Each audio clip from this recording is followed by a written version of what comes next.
lobi tcheki nga fufwe pola lelo yo tchilanga musuni sole rotubima non force à fulu yango wana ayambaka nyonso yango wana siko spirituellement ba fulu na butu comme ba aéroport OK eza ba aéroport bisika ya atterrissage ba fulu o bomona o de fois bino bozomona ngo place mabe or na heureuse solution mususu na fulu oui fulu ka o parce que sur loti ndoto ya mabe na butu ndoto moko o sepeli na ngote tu peux te lever au tom au telemi au kei au vider poubelle na yo au tiki poubelle ndenge za bongo quand c'est vide tu viens tu parles au saki au lobby que ngai ndoto o na loti la lingite s'accomplir na bomo ina ngai na sepeli na ngote papa mo kende la ngai boye tout ça na ko déposer ngo awa et aussi oui d'autres ne qui ça matin. OK.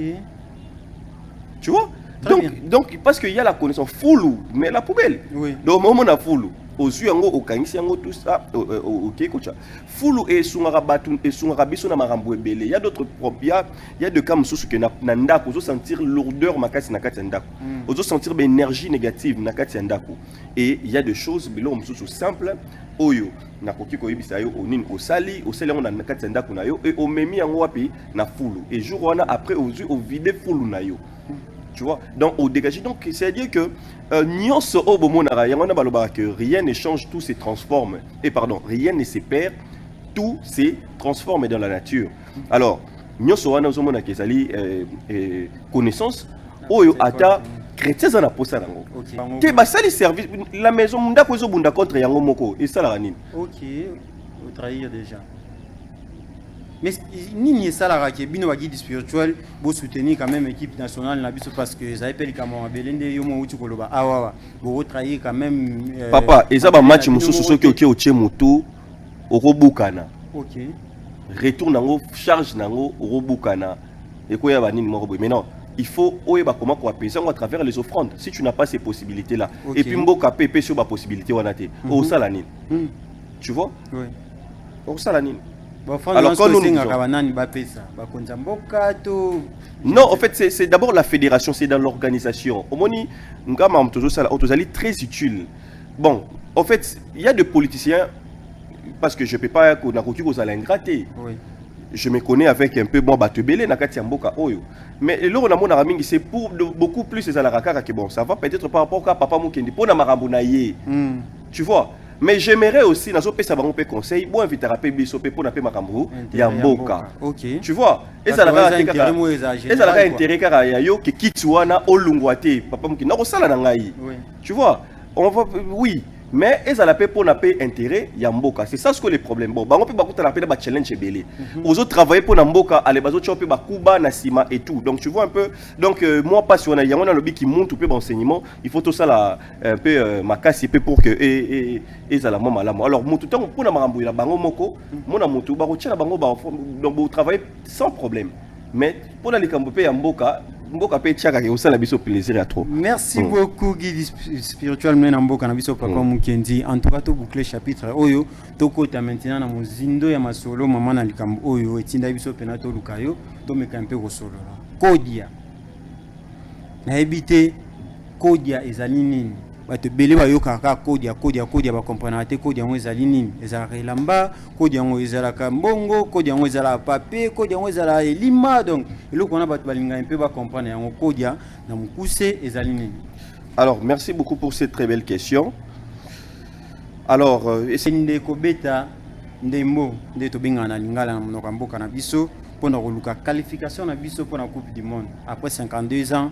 To ebi penaki ba génération les kamena génération na biso to vandi boyemiso na biso ko mona susu ndenge nini porte ya coupe du monde na wefo ngameli biso mais est-ce que to okende tant que guide spirituel na mboka na biso mutuna liboso ezali nanu mekana kotalisa biso est-ce que bakoko batalisa kio est-ce que meka pe kokota na mwa bablo na bino kokota wana pour ko meka pe kotala match yango ezali positif to ezali ndenge nini.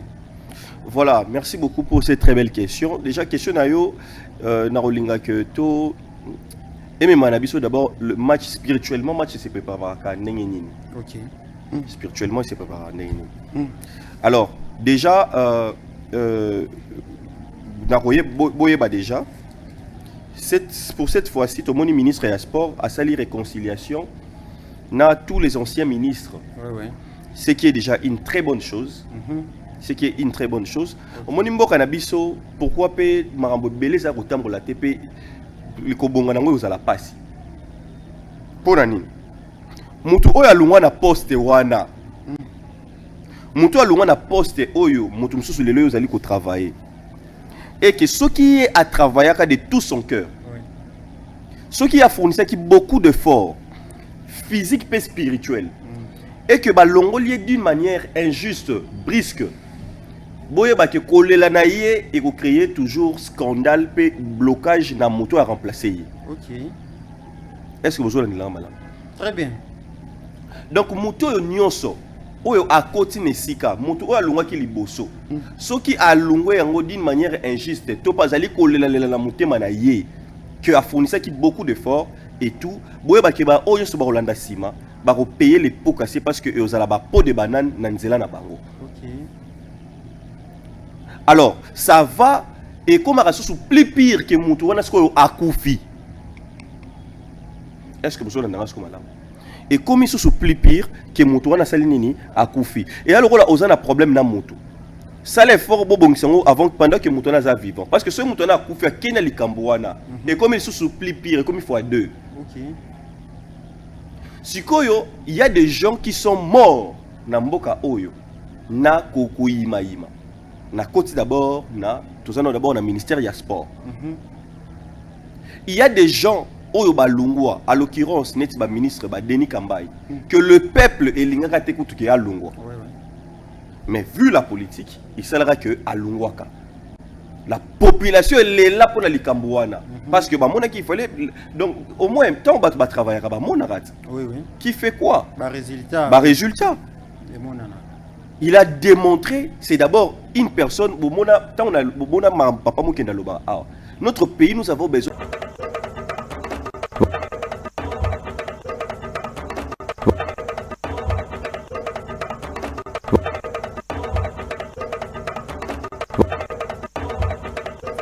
Mesdames et messieurs, Mbote Bipa Nyonso Ezwami Bino Pena. Merci pour la fidélité renouvelée. Oyo Bozoko va toujours au Salabiso à travers chaîne Nabino et surtout dans le cadre de l'émission Nabino École Kimutu. École Kimutu Bino Mo Boyebi ezali école Oyo Ekope Sabino Pena. Puis faut pendingi sa Rolanda ba cours nyonso o etali spiritualité. L'autre favomona ki to yambela Bino Pena guide spirituel o yazali pe promoter un peu enseignant na kati ya école na biso Kimuntu et zalaki bongo yemoko pena guide spirituel munene maître Mukenzi na yende to uta kolekisa masolo na émission oyo to uta ko yambela bino l'autre fois to zalaki na kati ya plateau ka awa melelo to wito mekampe ko zonga susu elongo na guide spirituel oyo pona to mekampe ko yeba ndenge nini école Kimuntu zo fonctionner nini oyo bango basalaka na kati ya école Kimuntu wana epito bosani pete actualité za makasi na kati ya mboka na biso pourquoi pas dans le monde entier lobby déjà le 31 mars Léopard oyo ezali équipe nationale la République démocratique du Congo bakobeta match munene oyo eko opposé bango na équipe ya ba Jamaïcain. Alors déjà batu ba bengi biso de partout Moïse Kini yo mtozala mingi na ba guide spirituel mais quand un peu ko lukela biso guide spirituel moko oyo kosolana et par rapport ya match ya Léopard lobby poto monde ba réaction ezo tomber de partout tout monde qui ndeko na biso peut mettre moko oyo babengi bona komba mettre avatar alekaki apesa ba pronostic na ye mais lelo to baki to kanga maboko te vu que actualité senga biso pena to lukela bino muto oya koyeba ko limbola ngoma makasi ya ngwana tobi to zonga lisusu lelo na kati ya plateau na biso elongo na guide spirituel munene na mboka na biso maître Mukenzi na ye toza bongo déjà na kati ya plateau to kolekisa na ye ba moment oyo nyonso to solola na ye na kati ya plateau na biso pourquoi pas to solola parce que j'ai oyo bandeko ba komela biso pe batindela biso de partout likambu etali kodia bato ebele bayeba te elakisi nini ezaka symboliser na nini kodia yango esenga nini pona mutu azala na yango yangwana vu que ba famille eza ebele toza pe ba africain to komeka un peu ko solola likambu wana. Alors merci beaucoup na bandeko na biso kuna na kati ya régie na équipe technique bazana ebele pona bilili kitoko et puis merci na bino ba ebo disposer ta na bino pona bolanda biso toza déjà na invité na biso na kati ya plateau maître Mukendi Mbote na yo. Mbote Papa Moïse, Mbote Pina Baladino, Sobadali Côté la Bisso, na haut-parleur télévision, et puis Bipa, il n'a pas page Ebele, ma chaîne partenaire, oui. Partenaire. Merci beaucoup. Et Nazo Banzak, Torolexa, maman, mon corps malam, surtout que dans quatre écoles qui montent tellement, il y a l'enseignement, il y a le traitement, parce que Batuazo Ben Abisso Mingi, Baka, prostate, on a Batuaké déjà celle-ci radio, mais à travers nos plantes naturelles et puis nalo sambo volonté nzambe motu bato bazali ko bikebele ba cancer ya mabele ba maladie ebele de cas ezali ko yela biso ba msusu ba makolo msusu parce que maladie avant tout et touchera d'abord ba corps na biso invisible ba corps subtil ne ba lo bango na lopoto, c'est-à-dire que il y a d'autres choses tant que comme Elio au fond, on l'a mis un peu au-delà de ça, à travers les bons délits, maï, tout bilo comme tout et qu'on trouver solution. Et puis nous avons aussi des cas, il y a, par exemple, il y a des musiciens, il y a des hommes d'affaires, et ils ont parce que et Moutoumsous a allé à Bongane na vie déjà, dans le sens que Azan a nion chose matériel, mais et là aux c'est la protection, c'est aussi important, très très important.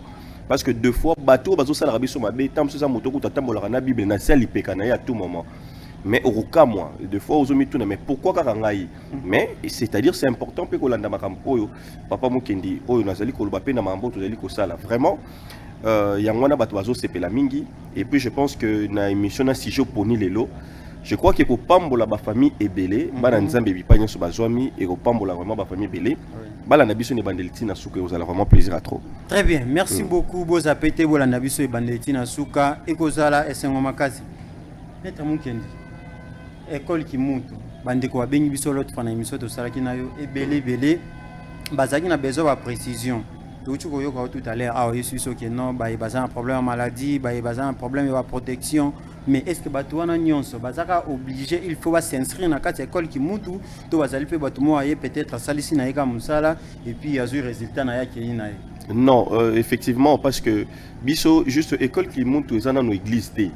Ce n'est pas l'église parce que tout bateau belé au bateau ça la peine à quatre bateaux taba mangomba excusez et belé.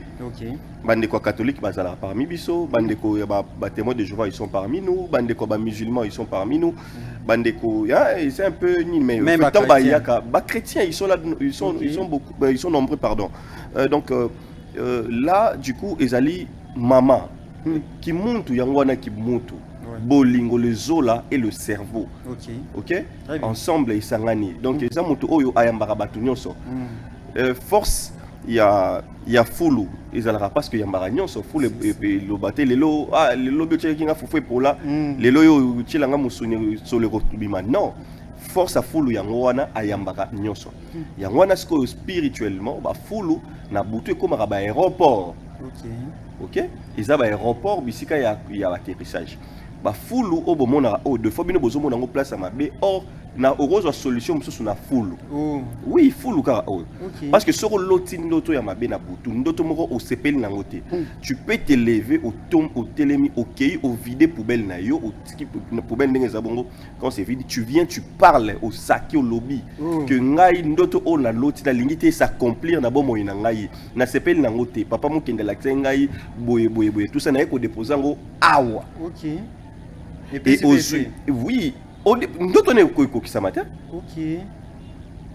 tu vois donc parce qu'il y a la connaissance full mais la poubelle donc moment on a full aux yeux au kangisi yango tout ça ok kocha full et sungara batu et sungara biso na marambo ebele il y a d'autres il y a de cas mususu que na ndako ozo sentir lourdeur makasi na kati ndako ozo sentir ben énergie négative na kati ndako et il y a des choses bilo mususu simple oyo na koki ko yibisa yo onini osali on na kati ndako na yo et o memi yango wapi na full et jour wana après aux yeux au vide full na yo tu vois donc au dégagé donc c'est à dire que nyonso obomonara yangona baloba que rien ne change tout se transforme et pardon rien ne se perd tout se transforme dans la nature alors nyonso wana ozomona kezali connaissance oyo ata chrétien za na posa nango. OK. Oh, ata musulman za na posa nango. Très bien. Alors papa mokindeza ndiko baoba o isengisaka bato nyonso. C'est ça notre culture, c'est ça notre tradition. C'était de cette manière-là. Nous ne pouvons pas être là pour partager, pour nous séparer. Je suis pas là pour taper la poitrine que ngai na leki batu nyonso boye pa na ngai. Non. Le zola, je suis celui qui prône le zola, l'amour, l'unité, le kimuntu. C'est pour cela d'autres personnes quand ils parlent de moi, bazo linga un peu critiquer. Pourquoi? Parce qu'ils voient qu'il y a beaucoup de personnes au bazali ko apprécier papa Mukendi. Alors pour aussi il faut ngapena lukane na retirer lumière et pas ya mutu wana, c'est tout à fait normal ora na ngai et au bénéficier na baye oyo balingi na baye o pe balingi te, c'est tout à fait normal. Mais tozali wana pour na batu nyonso, tu peux t'inscrire batu msu baza na kati vraiment école baza wana déjà pendant 2 mois, ça suffit déjà pour toi. Pour nous aller déjà dans la base, aux allées importants. Déjà pendant 2 mois, ils allaient chaque dimanche, n'a pas mercredi. Ok? Oui. Alors, tous allons à Rond-Point Victoire Avenue, Victoire numéro 2, na presque ça vous. Soyez Motubako qui benga, bako sel inscription à Bango à travers la fondation Haut-Parleur et donc l'équipe Mobimbezali, tout ça bako kota. Là, bazolanda ba courba au pe bazali libanda mboka à travers l'inscription à Bango à l'extérieur du pays. Tous en la plateforme balandango en ligne le même jour au même moment que au bazali na présentiel. OK? Bako ki pe ko zo ba réponse. De même pe batum soupe a wa pe hein bako za kin jour on a absent aza musika mais azolandango pe à travers au plateforme. Ozomona. Alors, ils en a kawana. Misusu siko bazali bango ba ye ya za na posa ya enseignement te ya ye pona likambo na ye.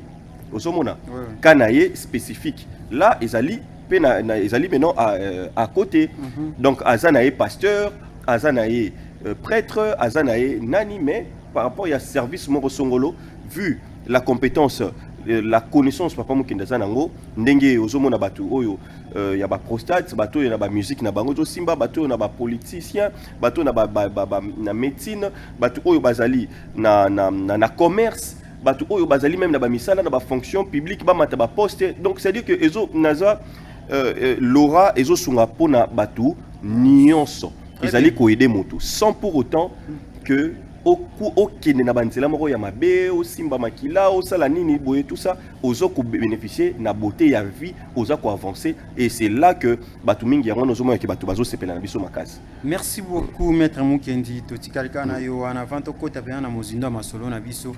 Est-ce qu'il y a-t-il une différence entre la spiritualité et la religion? Parce que les chrétiens, les Rolanda biso vi kembo kanabiso, ils allu pays moko ils appellent le christianisme makasi. Alors wat belé pe benga biso pour na retourner biso. Est-ce que biso ba toza ba chrétien et sengel na biso pe ko takaka na mambango itali spiritualité pour na christianisme to se valait wa facilité ba te belé ba biso ki mutakoti na mambo itali molimo ezali bondo. Est-ce que y a-t-il une différence entre le christianisme et puis la spiritualité?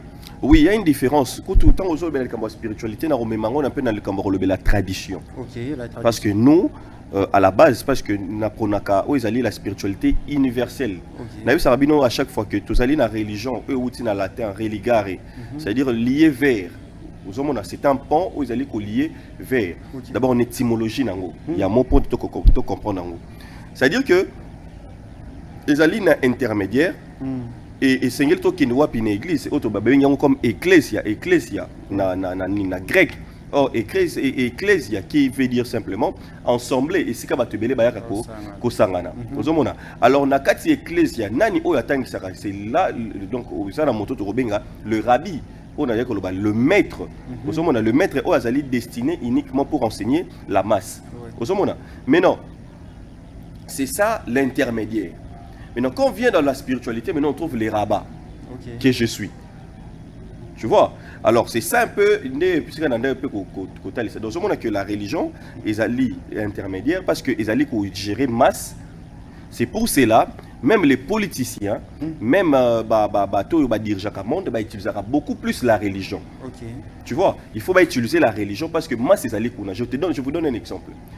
Les gens, les hommes d'affaires, qui ont utilisé l'église pour faire consommer un produit. Vous comprenez? Alors, supposons Samsung, topé iPhone, topé tout le monde qui a à travers fondation Bill Gates, Azana pour ça que Batouba consommer produit moko oye à Sali, na mokili, à la posa par exemple, ils allaient beaucoup plus consommer en Afrique, tout peut aller consommer na mokili mulimba. Au fait, alors comment ba cibler banane, ba cibler ba musicien, ba star, ba cibler ba grand pasteur, ba cibler ba grandes églises, ba cibler ba bar à minene, ba restaurant minene et tout, wana minene. Tu vois non? Ba cibler bango et ba fouta bango ba droit na bango ba pesa bango mbongo. Tu vois, il y a un boka moité, je me souviens bon qui est pasteur, a télé pena Bill Gates pena na estrade na bino, azo sabino que non, il faut beaucoup consommer qui si au songolo pakala pour na bo utiliser ngo boka moité. C'est normal parce que c'est ça la religion, ça a été créé par les 13 familles Illuminati, en fait ba créer institution oyo il faut base batou na gérer batou. C'est de même na les cambo médias. Tu vois, c'est des grands groupes comme on voit Bolloré et on voit le grand groupe ou une grande famille, tout ça, une famille, Rockefeller. Donc chaque famille, ça n'a pas de banque, c'est une manière donc bangonde baza au-dessus. Il y a donc ils peuvent même appeler le pape Benguié aye solo lipenaye batalisie l'objectif na bango lolenge mokili faut izala et c'est comme ça tu vois donc le monde aux anango le capitalisme tu vas voir que groupe moko ya moké batu baza moké mais bana mbongo belé mais la majorité ya batu bazali ko souffrir so par exemple neti ndeko na biso oyo Elon Musk ozui mbongo na ye okokabolango donc mbongo na ye ekokaboma na batu nyonso mokili minimum $3000 na moto mokili mobimba chacun a boroso ba 3000 ba 2000 et quelques dollars na moto mbongo ya moto kaka ye wana ye moko tala na no degré sikoyo comment est-ce que la majorité de la population donc c'est comme ça que mokili et salemeli donc il faut batu moko bazala ebele baza kolela et puis ça na un petit groupe oyo za ko sanini eza ko sepela c'est ça ndenge mokili nini ezaleli tu vois alors ndenge biso ndenge nazali ko bimisa ba vérité oyo ndenge nazali ko expliquer population oyo il faut ba comprendre ceux qui ba comprendre nga ba romona que papa moko naza moto oyo il faut to battre là tu vois aza moto il faut to battre là to aza moto vraiment o azali très important pour na biso mais les gens tellement bazali ceux qui moto Ozana boyebi pour na misusu et comme la nini mais non donc juste pour rentrer un peu dans la question de tunaki donc tu vas comprendre que la religion ezana ba semble ya ba makambo na onalobi ça a été même utilisé lors de la colonisation il y a peuple noir des Africains tu vas voir que il y a eu en ce qui concerne par exemple la République démocratique du Congo le roi belge a utilisé la religion en tagisaki ba lolenge ba prêtre esengeli ba ya mate ya nini esengeli awa basa nini ba ya kotenga ba congolais osomona ayebisi bango boye tangisa bango nzambe te déjà ba yebe nzambe ba yeba déjà nzambe tu vois mais boye bisa bango ba s'occuper mingi ba local le royaume des cieux que parce que mabele na bango za na richesse ebele so ba ça concentré na mambo mabele na bango nous to kokate ko kozwa o biso tozana ngo poser ça nini ya kozwa yango na fobote ya bango mingi lola.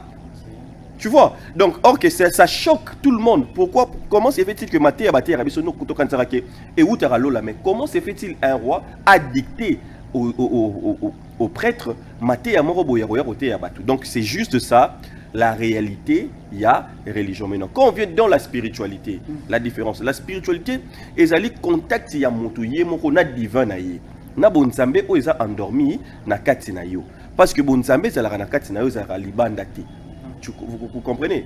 Du coup, là, beaucoup de gens qui na bangomba, beaucoup de gens qui na baluzizi là et tout. Mais quand tu viens de la spiritualité, on te dit que Luka Nzambe na katina yo. Voilà un peu en quelque sorte na mukuse pour na couper court quoi. Merci beaucoup maître Mukendi tozaka na yo poto kangana biso parenthèse oyo. Yebisa biso na kota la yo zali elenge ba jeune belé bazuli bakwa Rolanda biso na minute on est to sola na yo motivation nini ou soit le roni ko rassurer ba parce que belé baza peut-être na besoin ba ya ba kota ba ye ko la paix ba ye ba pe wa fongwa mais bazo banga parce que ba déjà ba maté kota bango ya ndenge na ndenge ba jeune wanso bazuli bakwa Rolanda yo ko yesa nini par rapport à motivation déjà moto nyoso message dans tango na te ya kaboye message o esimba na mutima touche au plus profond il faut comprendre que c'est déjà mobengami on a makambo oyo d'abord la première des choses biloko bana batu ba pesa ngona bana mboate tu vois moi j'ai vu beaucoup de personnes venir aussi à moi et puis repartir. J'ai vu aussi beaucoup de personnes qui n'ont pas et puis qui directement na comprendre. Et puis, ce que bien, même la façon dont vous là, même à Tatine école, les gens savent que papa Mukendi. Batumsutamsu a benga info. So quand tu benga info, zunga été au se décourager karawana. Du coup, yo morondo perdre makamna yo. Parce que la qualité, ce qui est la qualité coûte cher. Il faut quand l'élève est prêt, le maître apparaît. Le maître n'apparaît pas quand l'élève n'est pas prêt. Alors, naba ordre initiatique, quand vous entrez dans le temple égyptien, la première des phrases, on vous dit, quand l'élève est prêt, le maître apparaît. Est-ce que vous allez prêt? Est-ce que vous êtes prêt? Il y a vraiment affronté papa Mukendi, malgré qu'on insisté, malgré peut-être qu'on l'occuper, malgré tout ça. Est-ce que tu es prêt? Quand tu n'es pas prêt, voilà, tu vois. Tu me souviens avec Grégor, et Kangi, bango lié bango. Alinga ça a kende, mais après. Donc, ni nous on a place à ça bloqué, ils ont bloqué. Voilà, parce que Batunion, les Kamsou, au lieu de trouver, c'est là, il y a bien un mot qui est au sumo retard, au salmon, au sambrier, après au commis là. Donc, c'est un peu ça. Il faut qu'on soit prêt. Quand on est prêt, on est décidé, il y a quoi avancer. Donc, la porte est grandement ouverte pour Nabangonyo, juste que il faut au mituna. Est-ce que je suis prêt? Est-ce que je suis prêt à prendre ma vie en main? Voilà, la question est remise tout parce que ce que alors là directement et vous allez un peu plus facile pour Nayo. Très bien, merci beaucoup Bozu Pena et Anona Mutuna Botindela Yingai. Numéro est affiché na bas avec écran na bino. Bobenga bokota en contact na imo Pena guide spirituel mné na mboka na biso maître Mukenzi. To saka na yo bongo na plateau na biso jour J-1.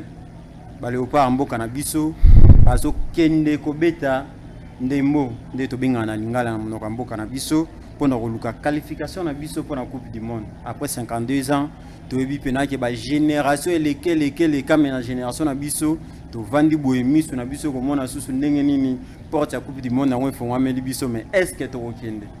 Tant que guide spirituel na mboka na biso mtuna liboso ezali nanu.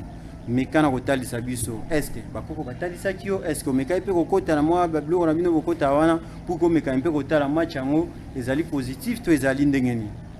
Voilà, merci beaucoup pour cette très belle question. Déjà, question Nayo, Narolinga que to. Et même Manabiso, d'abord, le match spirituellement, match se prépare à Nengenini. Ok. Spirituellement, il se prépare à Nengenini. Alors, déjà, Naroye Boyeba déjà, pour cette fois-ci, tout le monde ministre et sport a sali réconciliation na tous les anciens ministres. Ouais. Ce qui est déjà une très bonne chose. Ce qui est une très bonne chose. Au monimbo kanabiso, pourquoi pe marambo beleza kotambola tepe likobonga nango uzala pasi. Pona nini? Mutu oyo alungwa na poste wana. Mutu alungwa na poste oyo mutu mususu lelo uzali ko travailler. Et que ce qui est à travailler de tout son cœur. Ce qui a fourni ça qui beaucoup d'efforts physiques et spirituels. Et que balongo lié d'une manière injuste, brisque. Boye ba ke kolela na ye et créer toujours scandale pe blocage na moto à remplacer. OK. Est-ce que vous avez là malade? Très bien. Donc moto yo nyonso oyo akoti nesika, moto oyo alungwa ki liboso. Soki alungwe yango d'une manière injuste, to pas ali kolela la motema na ye que a fourni ça qui beaucoup d'efforts et tout. Boye ba ke ba oyo so ba Rolanda Sima ba ko payer les pots cassés parce que eux ala ba pot de banane na nzela na bango. OK. Alors, ça va et comme à sous plus pire que Moutou, on a ce qu'on a koufi. Est-ce que vous avez un comme là? Et comme ils sont plus pire que Moutou, on a salinini à koufi. Et alors, on a un problème dans Moutou. Ça l'est fort bon avant pendant que Moutou est vivant. Parce que ce Moutou a koufi à Kena Likambouana. Et comme ils sont plus pire, comme il faut à deux. OK. Sikoyo, il y a des gens qui sont morts dans Mboka Oyo. Na Kokoyima Yima. Na côté d'abord, tout ça d'abord na ministère ya sport. Il y a des gens oyo balungwa, à l'occurrence net ba ministre ba Denis Kambai, que le peuple et l'ingaka te kutuke ya lungwa. Mais vu la politique, il sera que à lungwaka. La population elle est là pour la likambouana parce que bah mon qu'il fallait donc au moins un temps va travailler là mon arrête. Oui. Qui fait quoi? Résultat. Résultat. il a démontré, c'est d'abord une personne, papa Mukenda Loba. Notre pays, nous avons besoin des gens spirituels. Bas à la rapine à ma poste. Tant mon esprit à la eye banaka. Mon esprit à la eye banaka. Et je n'ai pas CP là parce que j'ai vu que Didier Boudimbu a emboîté le pas. Il a compris cela. OK. A ça l'effort il se rattraper na point a sangisi bango ki aluki bango nyonso. Parce qu'il faut dire la vérité que Denis Kamba, le ministre honoraire du sport, il a fait beaucoup d'efforts. Boyebi secret, bolingina lo ba secret salema pona tozo ba chano to bozora ba kopo to mona rawana. Auto CP là wana bomona bo CP là, boyebi ba prix des prix à payer nango. OK? Demandez papa Nkoussou à Royebi Sabino. OK? Donc la victoire, l'honneur, la grandeur, et hier au hasard, ça vient pas au hasard, ça vient par l'organisation. Et quand on dit l'organisation, ça vient dans tous les sens, physique, spirituel, moral et tout ce qui va avec. Alors, c'était le cas. Alors, Nathan, en l'occurrence, na coach Flora Ibenge.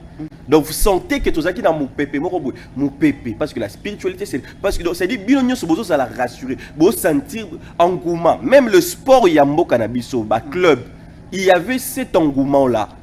Mais bota la nion sur le sport sanini, il a là.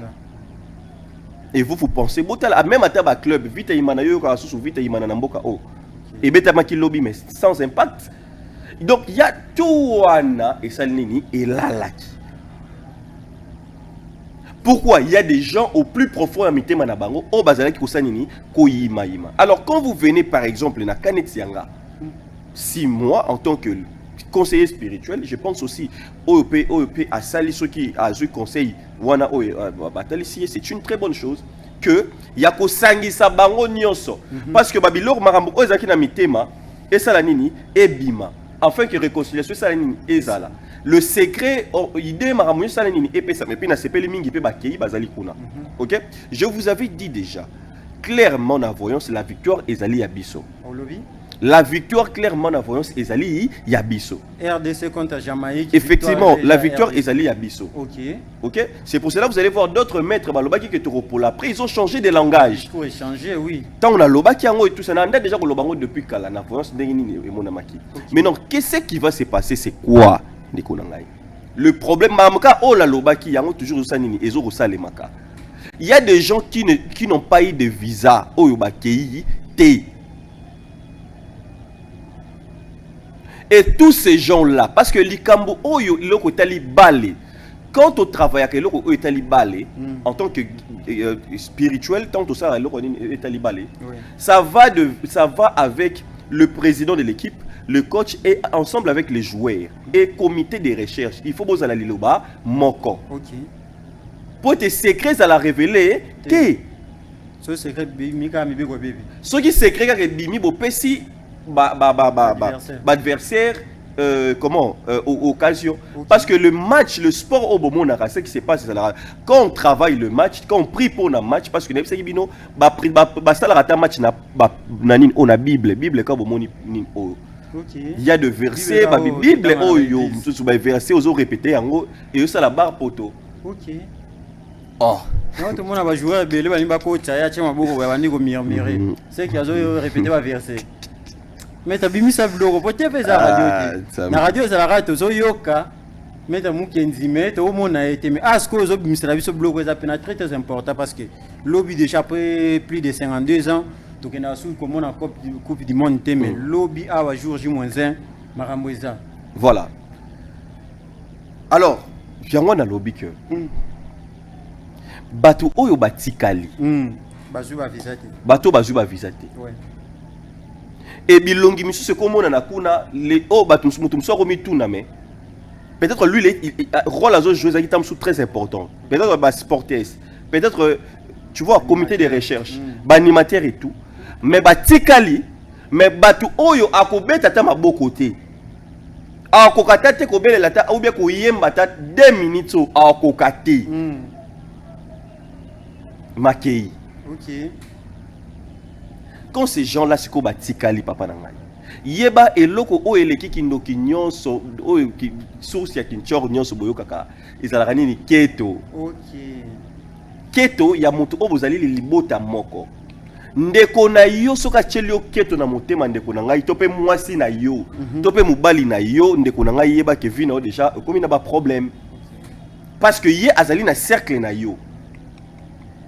Donc travailler un match le rôle ba nini ya ba RDC boye. Donc ils aura vraiment ba risque ya makasi. Pourquoi? Parce que ozali ko faire face na batu ebele.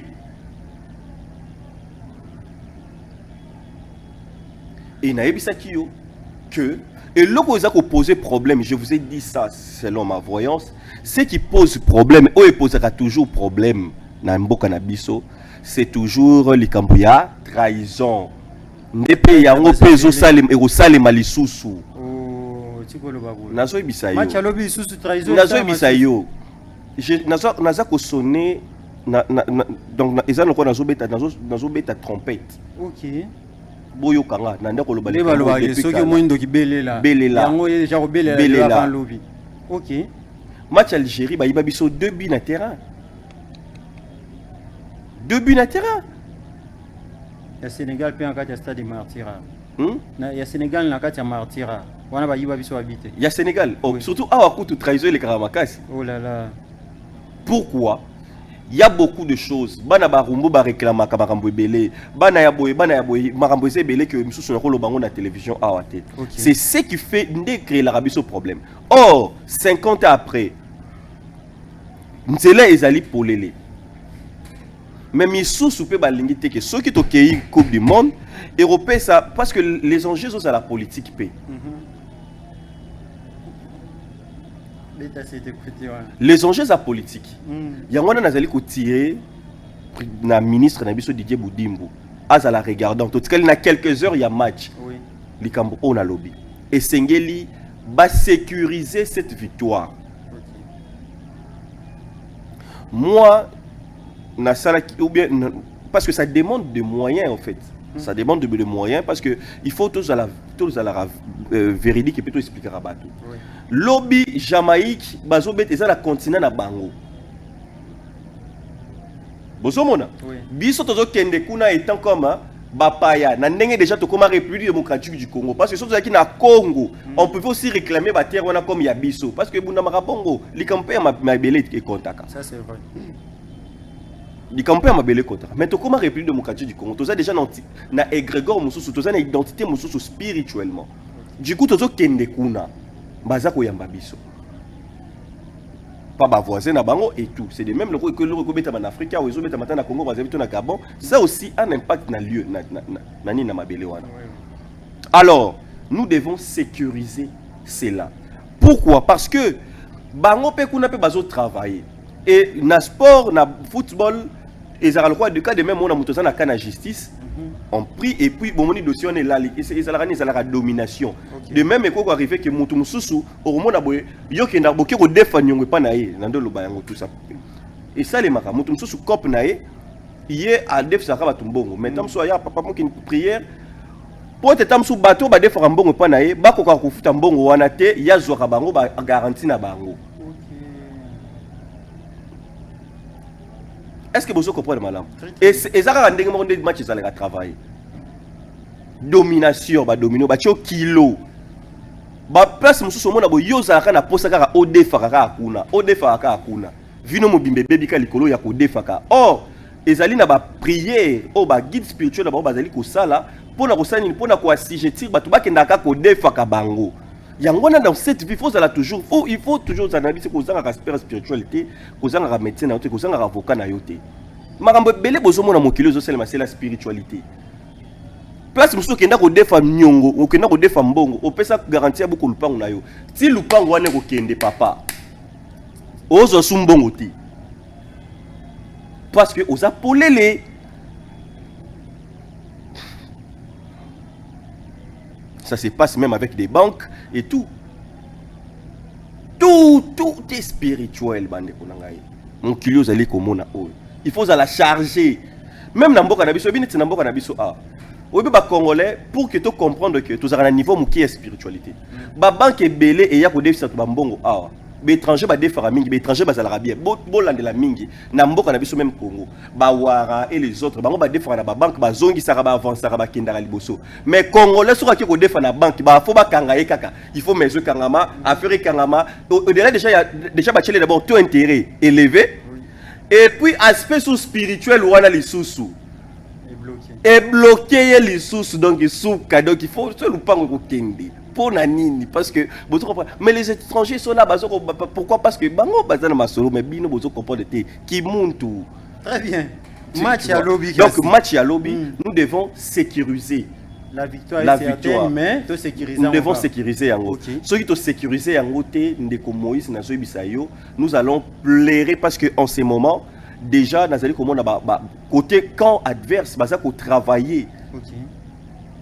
osomona Jamaïque qui sera gagné biso boye ba ke banganga na biso mususu ape ba renforce ba sali service je vous dis ça ba ke travailler en collaboration na bango ke ba sali service la maison munda ko zo bunda contre yango moko et ça la nini au trahir déjà mais ni ça la raké bino guide spirituel bo soutenir quand même équipe nationale na biso parce que ça appelle comme Belende yo mo uti koloba awa bo trahir quand même papa et ça ba match mususu soki oki otie moto okobukana retour nango charge nango okobukana et ko ya ba nini moko boy mais non il faut oyeba comment ko apaiser à travers les offrandes si tu n'as pas ces possibilités là et puis mboka pepe sur ba possibilité wana te o sala nini tu vois oui o sala nini. Alors, quand nous non, en fait, c'est d'abord la fédération, c'est dans l'organisation. Au moins, très utile. Bon, en fait, il y a des politiciens, parce que je ne peux pas ingrater. Je me connais avec un peu bon Batebele, Nakati Mboka Oyo. Mais là, on a mon ami, c'est pour beaucoup plus les Alarakaka qui bon, ça va peut-être par rapport à Papa Mukendi, pour Namarambunaye. Tu vois? Mais j'aimerais aussi, dans ce savon pe conseil, bon inviter à payer bisope pour naper makambu, Yamboka. Tu vois? Et ça a intérêt car yo que kitsuana olungwate, papa muki na sala nangai. Tu vois?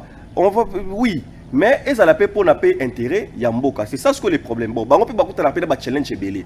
Aux autres travailler pour Namboka, aller bazo choper ba kuba na sima et tout. Donc tu vois un peu donc moi pas si on a un lobby qui monte peu enseignement, il faut tout ça là un peu ma casse pour que et ça la mama là. Alors mon tout temps pour na marambu la bango moko, mon amutu ba rotia la bango ba donc vous travaillez sans problème.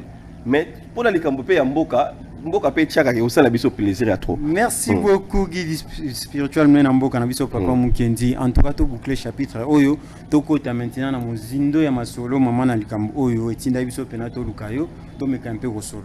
Kodia. Na ebité kodia ezali nini? Bato belé ba yokaka kodia ba comprendre te kodia ngo ezali nini? Ezala relamba, kodia ngo ezala kambongo, kodia ngo ezala papier, kodia ngo ezala elima donc eloko na bato balinga un peu ba comprendre yango kodia na mukuse ezali nini? Alors merci beaucoup pour cette très belle question. Alors c'est eloko to yeba ke na mokili oyo et derrière chaque mouvement topé chaque peuple ezala eloko to bengi égrégore. Ezali un terme to utiliser ngo mingi.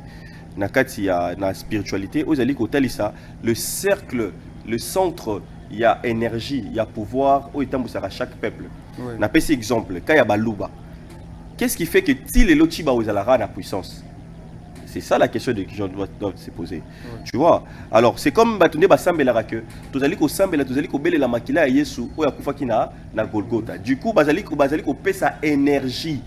Donc, faut na bango depuis chaque jour tant que vous sambela Jésus, bazali ko pesa énergie force na égrégore wana.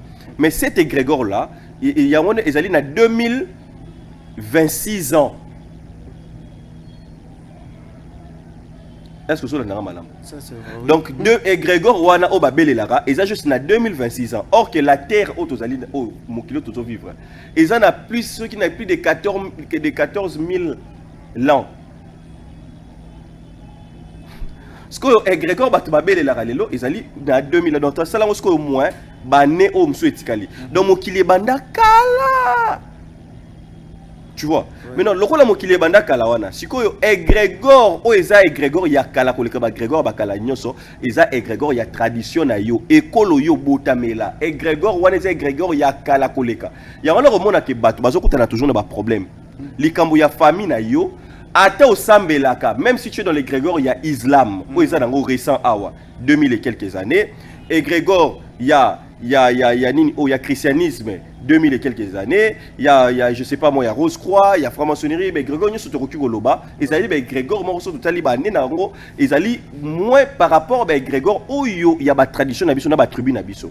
Il y a wana ko mona que mutu ozano chrétien, on ndimela suma ba beaucoup côté, mais tiba ou et agir et pas na yo.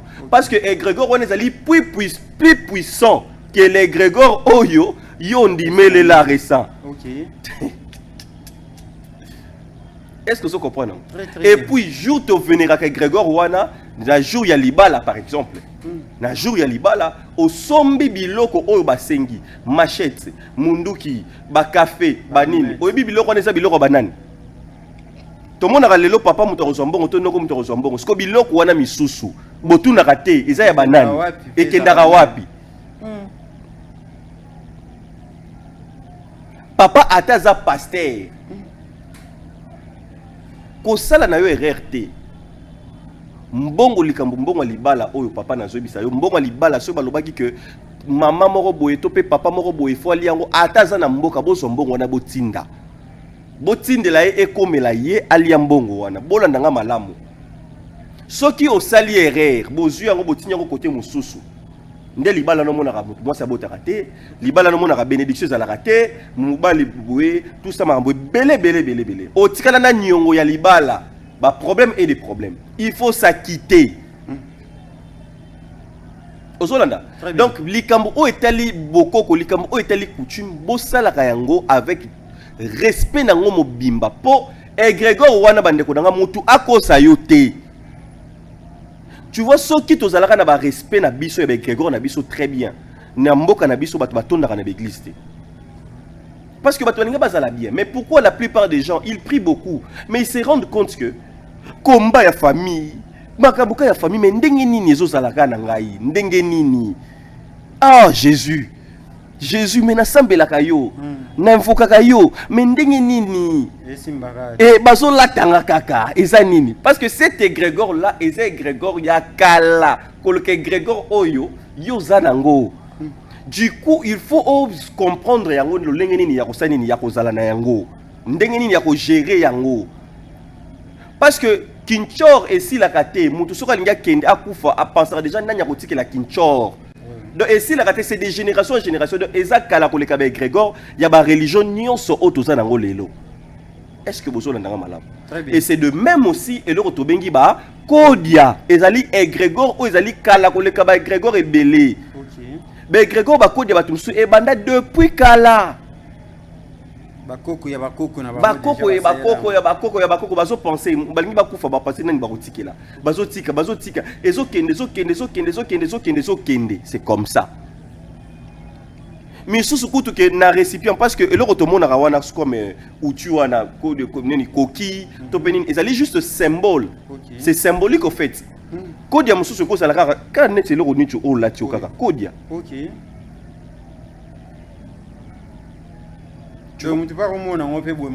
Aujourd'hui, j'aide beaucoup de personnes. Bato balingi ba récupérer yango.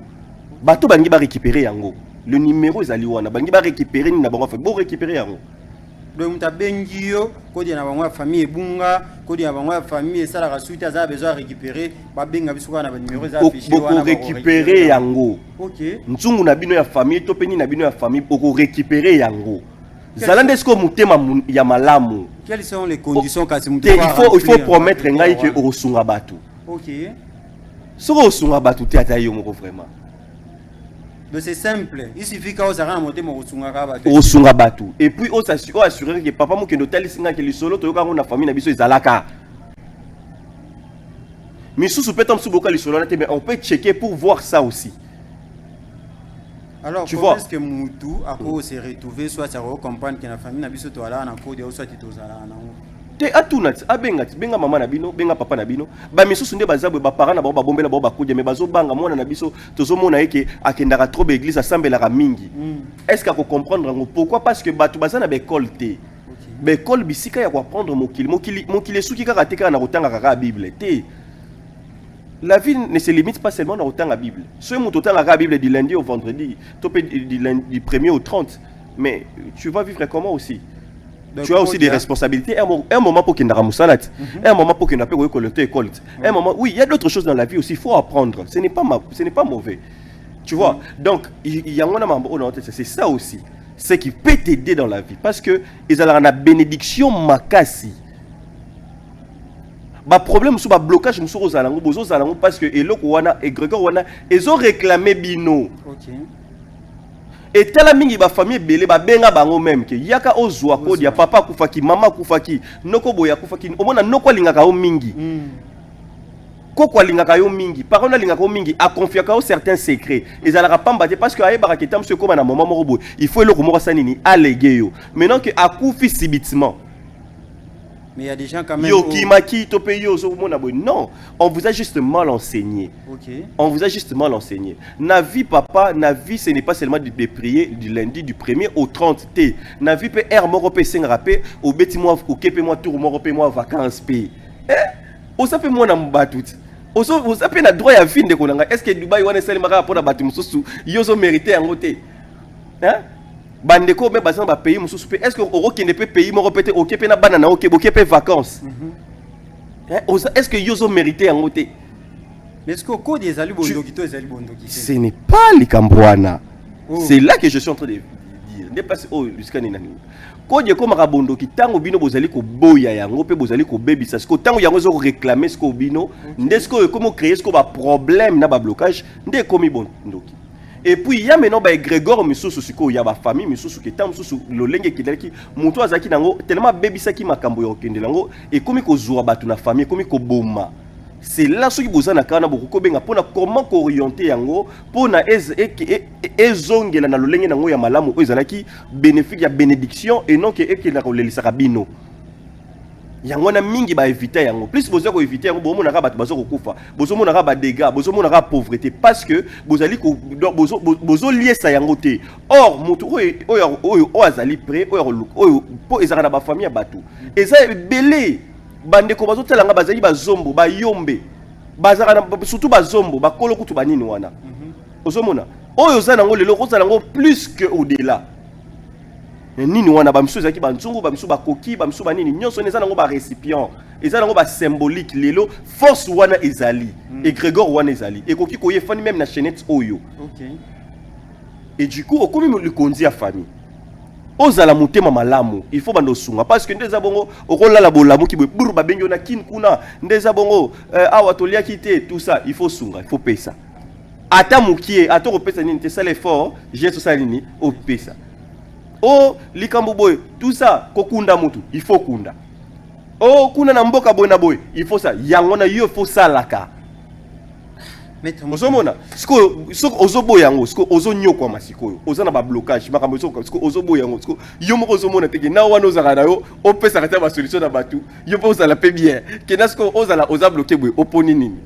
Aussi voyez ça c'est le comment pena et attirer attention na ngai ko dia il faut olesa yango. Est-ce que ko des gens ba bloquer mo quelconque o esenga ko lesa yango to ko dia nde to yoka ke esenga foko imela makila il faut ezwa batu to bloquer mo bo ezali o esengeli na yo ko lesa ko dia parce que yo mo uso establishment tout à l'heure. La comprendre la question s'il vous plaît. Na lobi boye bande ko otala biso o tiko lo biso tout à l'heure ah ke ko dia esenga foko lesa yango ka. Est-ce que ça bloque mo bo nde to yebi ke muntu il faut aller à l'osso il faut aller à fufu ko dia pesa mo bloquer mo bo esenga foko lesa. Non, ko dia ya chaque famille il y a un lobby tel qu'à chaque famille. Batu o bazali mutoza muto bandundu. Oui. Alors nous c'est à travers voyance, il faut consulter vos ancêtres. Ne barotali ça. Tu vois? Parce que il faut cause à la réaliste. Comment maître spirituel na yo azali ekolo mususu. Akende kopesa oko dia sans pour autant netinga. Par exemple, nazali soit nazali Katangé, to nazali Muluba, to nazali Mukongo, yo tamsusu nazali Mungala. Ce qu'on ngana kende kopesa yo kodia. Comment je vais te donner le code? D'abord comment? Tu vois? Donc c'est ça d'abord. Il faut vous avoir la connaissance. Non, on peut se rendre ngana ze kolomsu yo kolomsu. Tant que tobito ça la libala, ngana robala ndenge mususu yo robala lo lenge mususu.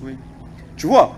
Alors, dans la première d'abord des choses avec toi ensemble, nous allons d'abord d'abord, donc première des choses que parlons besoin les kolomsusu et sengeli à travers nini ya tradition na bino na yo donc au moment na makambo et okende en faveur de la tradition parce que il faut les entendre baloba parce que selon libote na bino selon école na bino lolenge nini ezalaki lolenge nini yango eliaka kodia oyo ya bandeko o bazali par exemple na Congo central ezandenge mokote na kodia topé égrégore o esala rapa ya bandeko na Équateur ezandenge mokote ezandenge mokote na oyo ya bandeko na biso bambala ezandenge mokote ezandenge mokote na bandeko na biso baluba ezandenge moko ti yangona il faut avoir donc il faut eloko oyo makambo na lobi la première des choses d'abord wana fondement ya clé pozo yango sinon te orotika la ko zo yango te yango na directement faut bien papa mukendi po mbala moko expliquer côté pour comprendre bien pour la ni nous zo yango te OK ozo comprendre pour siko ozo yango directement eloko wana eza na formule moko boza la clé wana ne bandeli wana ndo ozo yango rapide au cas contraire ozo yango te. Alors, tant que formule wana to sali yango wana ndo ozo yango sinon so ko na formule suzu wana o tikala ko zo te do mona ka ozo donc ezo kende ba makambo belé parce que o kokate ko zo yango parce que formule wana base wana elupaki le guide wana. OK.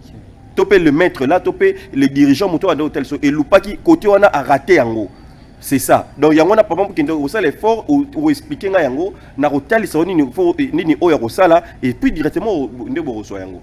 Merci beaucoup tozo kendalia o chité malembe vers la fin émission na biso mais moi mituna itikali biso pona ko silisa maso na biso mko alelo.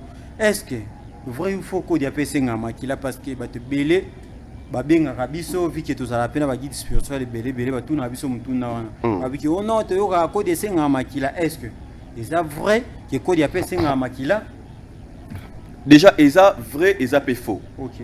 Pourquoi j'ai dit ça? Parce que naoti ko lobelo ko moko awa chaque bikolo chaque famille bazana genre ya ko dia na bango na ba principe na bango oyo ba pesa. OK. Donc eloko liboso d'abord photo détecter yango wana.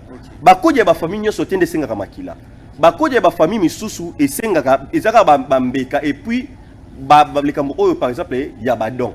OK. Osomona il faut osala badon mingi il faut repesa ni siko ba misusu ezaka tellement que bo baby ça na kanda wana ekomi e yoki nzala makasi eza lokola nyama na yo oyo bokolaka tango jour nyama koma oyo bokolaka ndio ozolie ça été jour nzale koleke makasi au fond c'est une semaine 2 semaines 3 ans 4 ans 10 ans 20 ans il y a ba génération au fond c'est nzala et tango osilika est-ce que yo ko saisir liona ou ko maîtriser yete vous devez faire un effort ya ko maîtriser yango tu vois donc il y a des familles donc ezali na chaque d'abord et l'autre liboso to détecter par rapport il y a chaque batouana et puis il y a aussi une manière ce qui est ya bongo lo lenge yo poko lo bakete il y a biso ça bo maintenant pour ça que comment est-ce que na ko sala ngo po ezala bongo te on va t'expliquer on va faire ça afin que ezala d'une manière que oyo o se sentir à l'aise. OK si seulement si osa ko respecter ba principe papa Moïse et loko oya kodia et pambola ka batu na vie et pesa batu mo batu bakoma na folie bango moko ba perdre kasikoyo boni tango batu botazo tala boya zo landanga azo comprendre et loko ne pambola ka makasi alors tango ko pambola o pafuki o bosani siko ba principe ale ndebo komo lo baki ezaki mabe to pesa kinbo te osomona mbeli oza ko lambela yango pe ko kipe ko zokisa yo po soki oza prudente pe soki osalelongo mabe yebaka ka ndolenge ni ko salela yango zwa courage obenga papa mukendi taliseleka je vais t'orienter calmement au moment que vous allez kimia la répercussion nini o esala marata mutu akoki ko maîtriser ko dia wana te kasi ba répercussion on a na otikolo bat ba répercussion déjà esala déjà loko liboso wa nomona boy bu ba conteneur no o ka boy bu ni mo esala maki crash to pe ni mo boy conteneur no dindaki ba problème e bandio. OK na ba perte c'est bandio na famille ou bien na ba business na yo obandi biloko mona ka pouf biloko nyo seko pe maison peli biloko eziki obandi mona ba signe mo ba biloko ne bandi o cheki mbongo place moko boy pouf ba escroquer yo mbongo beloke o komo ke na ba perte ba problème wana ba liwe komi ko ya brusque na ba famille tu vois très bien voilà alors aujourd'hui à travers la connaissance que j'ai naza ko aider bato afin ya kokata ni na rupture ya ba mort wana kozala sous-souté afin que echa une manière ya sika zalande sérieux na yo moko nazo lo bango bien bande ko ngai soit sérieux na yo moko o tenir ba principe wana na mutu ko bosa na yango te. Merci beaucoup. Okay? Ndenge yango esalemelaka lolenge ya bakoko no ba principe nango so ba biso ko zora mwasi ya batuté parce que tant on commis ce côté là par exemple ko de ko ba robenda makambo ko komi na ba mbongo ebele o komi bokomi olula basi ya batu or et biso ke ko zwa ko meka jamais ko bima na mwasi ya mutu o azali marié ko meka jamais bokoko elingaka bongo te. OK. Yo ce côté là tellement komi na mbongo ebele yo komi patron za na poste likolo na entreprise okomi na makambo ebele tout ça basi ya ndenge nyonso basi batantaka kaka mwasi ya batu marié attenté yo pe faible okoyi o s'emporter allez lobby okomi komona siko makambo après okomi ke okodi za mabe yo moko. OK, donc c'est ça. Merci beaucoup. Code esenga biso ka respect à principe selon des maîtres mukenda uto yebisa biso donc bo respecter ka principe bokoyeba kozwa ba code na bino même tuna suka po awande to rochiter. Est-ce que mutakoki ko somba pe code ya oya bige peut-être bazala na baona code ya te azana mbongo na ye aye ko luka maître mukendi pour ka tekela ye code ya soit somba code ya famille mobo et ça la mape ko somba koteka oui koteka oui ko somba code oui o mindele baluka ka code ya mingi. OK, mindele baluka ka code ya mingi de code ya pe wa somba code ya oh d'ailleurs baluka ngo makasi omoni biso ba africain mon peuple périt par manque de connaissances. OK. Batu ebele baza donc mindele bozo donc ayoka lisola kodia kande na lobili kamba kodia ba so ba ko contacter ngai pe tout ça soko moni batu ba ilo na kodia tu peux nous donner. Okay. On peut faire les deals ba somba ngo pe mbongo pe ya bien po bango ba yebeli yango mundela ko zonga tchango kana restaurant na ye bomona ba restaurant ba ville ya ba étranger tout ça so beta ba plein et tout ça évolue atie loko na par exemple na restaurant na ye par exemple l'entreprise na ye mais loko na bino hein yo ko zako yango wapi yo ko tekela oh batu mususu basala ngo lokona banini ke net délivrance it ona yeko délivrer bino kodi na bino za mabe bozana kodi moko na famille na nini lokona za mabe za bondoki bo pesa ngo to délivrer ngo pasteur azongo to pe maître wana to pe nani ayibi bino ngo. OK, ayo et pese makambo kutu so ba yebi muso européen pete et pese comment pese makambo. Très bien. Merci beaucoup. Pour la vidéo, vous avez vidéo baki dengele. Dans une vidéo, vous avez vidéo baki dengele. Mais mon peuple périt par manque de connaissances. Okay. Parce que bino ba ibisa biso eza nini boy. Bo teka bo zuna bino nyonso et puis le qu'on il faut frapper bino de génération. Bo ressentir pena pauvreté na blocage moko ko comprendre te. Yem to yibi yango azone ba inconvénient. Oh yé a commis bien.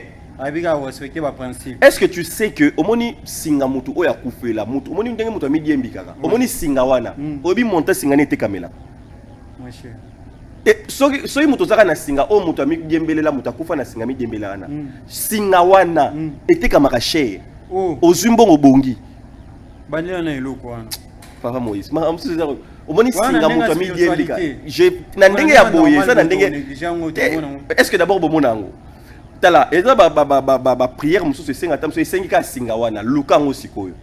Tu sais c'est que ça demande combien? OK. Mais bino le roi bosa bino ignorance boko e baté. Tala ko tu singa ngo tami diembela kikutu yango yo. Parce que au pesi pas moto oyo ou bien bobo kyango na fulu. Or que singa o kaka moto mi diembi kilawa oyo moto mi diembi kinango moto akufi nango singa wana et mona na d'abord na passe. C'est cher. Or, et ça, là, c'est terrible. Donc, on a souki un peu wana pour dans le baquet. Mon peuple périt par manque de connaissances. Au rose, on a minéré. Et ça, on a fait à l'upang, on a bino. Mais yo, yébité. L'upang, on a bino, on a sili, on a tout te cannabis au l'upang. Mais or, qu'on a fait à ma belle, minéré, zali. Donc, et ça, connaissance, on a fait à bino. Et ça, le roi, et ça, minéré, on a fait à ma belle, nabino.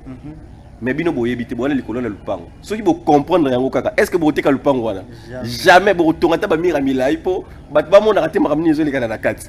Donc voilà beaucoup to komena suka ya masona biso mkwale le bo comprendre bongo télévision pena esenga ngunga télévision esenga biso temps alors na réalisation qu'on a déjà na régie ba signaler biso déjà to komena suka ya masona biso mkwale lo en tout cas to zongi sali sous mettre mikolo vraiment to zanna e kaka coller serré cimenté pona ko yebaka ko décortiquer ba sujet oyo Italie makambu ya spiritualité mais pourquoi pas école ki muntu école oyo ko pesa ba to pena pifo pe makoki ya oyeba bomoto et puis koyeba spiritualité na mozindo na yango maître to sisi na yo ba ebanso ba imboka o bazoki libaku pena Rolando na ba itando ekina bango na ebite ba retenir ni na passage na yo na émission na biso mko lelo par rapport à sujet na biso ya Kodia et puis na moi sujet auto epengla qui a match na biso ya Léopard o ekobeta ma déjà lobby et puis par rapport à programme école qui monte poto sisa na yo déjà donc au seigneur to retenir que déjà la première des choses que mboka na biso Congo otozali ezali Kodia ya mokili mobimba première des choses mboka oyo Congo yango bozomona batu nyonso miso na bango zalaka awa parce que Kodia nde yango oyo Kodia ya mokili Kodia ya mokili yango oyo Kodia ya liboso boyeba toza Kodia yango na bomoni bakoko na biso bapapa banda kobunda pona indépendance signe na bango ya bitumba côté neti ya bane Congo zalaka nini batiaka nini ya Kodia au-delà de tout ça soki kotaka vraiment na emblème même ya ba drapeau bamboko il fallait la synonyme ya Kodia parce que Congo eza Kodia ya mokili.